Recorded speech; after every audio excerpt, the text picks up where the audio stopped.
Go. My name is Jimmy, and today we're going to teach you guys 5 ways to play hockey. The first game is pass.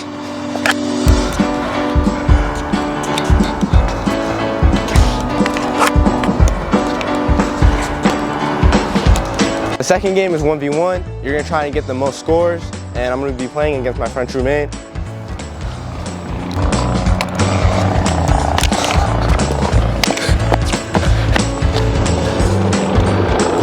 Oh, I was shooting. The third game is shootout. We're going to try and score on the goalie.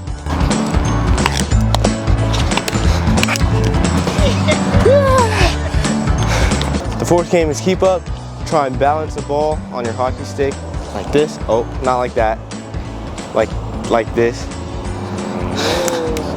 Fifth game is tag. So we have the ball here.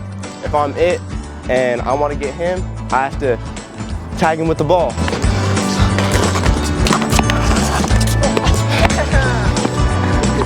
That was 5 different ways to play hockey. Thank you for watching. Make sure to like and subscribe.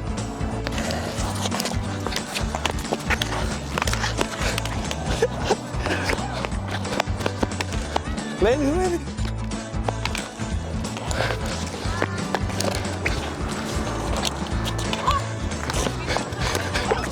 Yeah!